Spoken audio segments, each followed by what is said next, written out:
What's up, y'all? Welcome to the Inside of Mind podcast. Look, I'm going to get straight to it. I'm not going to waste nobody's time here. It is currently May 2025. We are about halfway through May, which means that summer is approaching, right? I know a lot of y'all are excited to go outside, spend time with your friends and your family, to get out in the hot sun and to dip your feet in that water. But look, I want you guys to understand something, right? Even though summer is a beautiful vibe and everybody's super excited for summer, I need y'all to understand that summer is where a lot of people get behind, right? Because you feel the need to go outside, your friends are peer pressuring you, whatever. And I'm not saying you shouldn't. I 100% think you should have as much fun as you can during the summer, but at the same time, realize how much more free time you have. If you're somebody who if you're young and you don't have a job yet, if you're the age of 15, 16, you don't have a job, maybe even 17, 18, no job, you're still in school, whatever the case may be, that means that you have some time off, right? You have some time off from school, which means your day is 100% free pretty much. So if you're spending if you're deciding that this summer what I'm going to do is I'm going to sleep until 3 p.m., then I'm going to get up, you know what I'm saying, shower, brush my teeth, and head straight out the doors, get home probably about 11 p.m. to 12 a.m., you know what I'm saying, stay up all night eating snacks, watching my movies, and then repeat the next day all the way till school hits me in the back of the head when I'm not ready for it. You're going to get behind if that's the way that you choose to spend your summer, right? Now, if you say, all right, I'm going to allow myself to sleep until maybe 10 o'clock, maybe even 11 a.m., right? But when I wake up, I'm going to spend 3-4 hours doing what I know I should be doing to improve on myself and to build a life I know I want to build. So I'm telling you, you'll be surprised what 3 hours of focused, non-distracted work can get you. 3 hours from 11 a.m., you're looking at 2 p.m., 12, 1, 2 p.m. So now it's 2 p.m. and you got 3 hours of work already completed. That gives you from 2 p.m. to, let's say you want to spend, okay, I'm going to go outside from 2 p.m. to 9 p.m. Boom, you had 7 hours of fun. You back in the house. You say, I'm going to spend 2 more hours doing something, maybe even 1 hour, wrapping it up, brush my teeth, go to sleep. Boom, you're in bed by 11 a.m. or 11 p.m. to 12 a.m. and you just rinse and repeat, right? So you can still have your fun, but it's important to also fit in what's important in there. You can't get too obsessed with the fun life, and I know it's difficult, and I know we all want to have fun, and you can have your fun. That's the thing. That's what I'm trying to get people to understand is so many people feel like they have to completely throw fun and enjoyment out the window to be able to succeed and to grow. But that's not true. It's about limiting, right? Everything in moderation. Too much of anything is bad for you.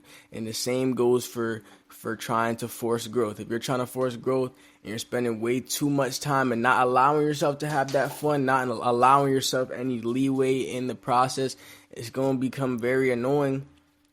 And it's not going to be good for you. It's not going to be healthy. It's going to make the process much harder. So too much of anything isn't good for you. So it really goes both ways. But I just want to say that because I think it's important that people stay on track.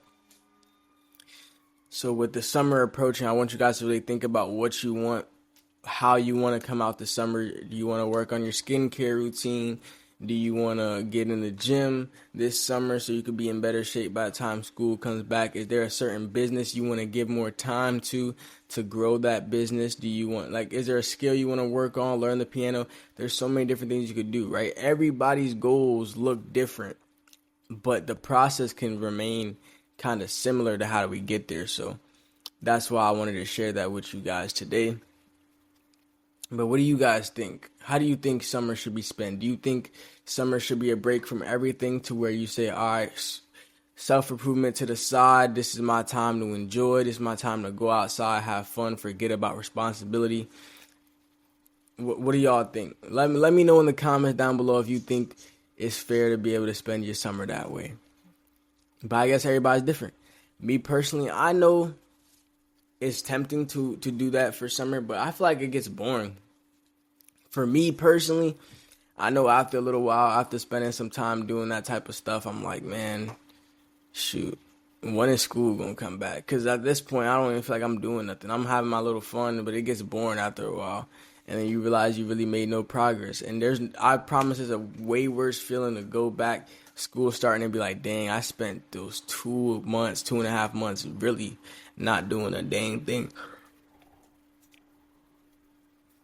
And that hurts to think about, because it's like God gave me so much time to prepare, and I wasted on doing things that were never important, things that would never go away. I can always play basketball.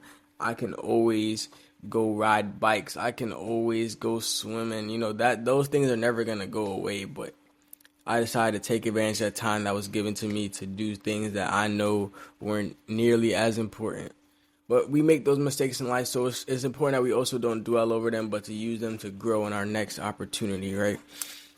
I feel like a lot of times, I could probably name a lot of times in my life where God gave me an opportunity and I completely missed it for whatever reason that may be. Dang, Kane, you good back there?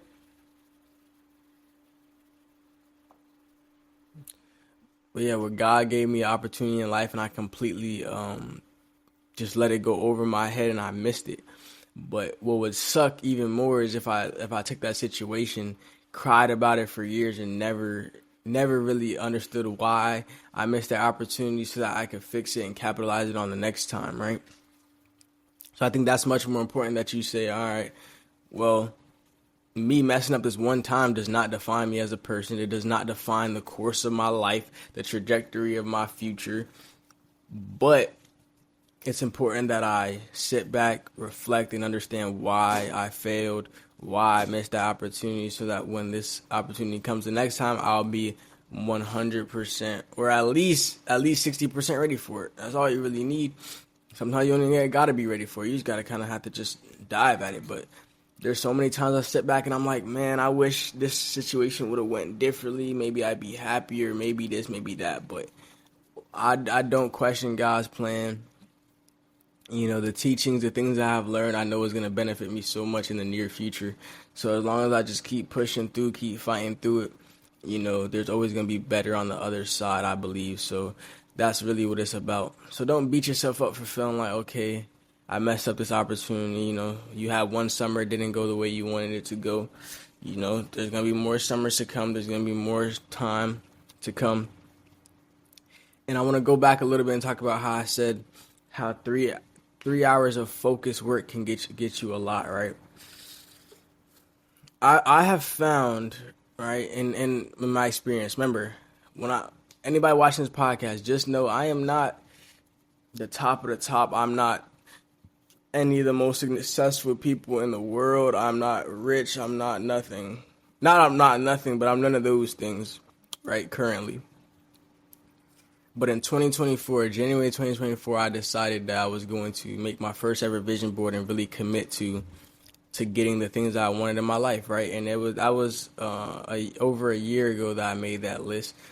And I have that list behind me somewhere. If you want me to show it in the next episode or another episode, I would definitely love to do that.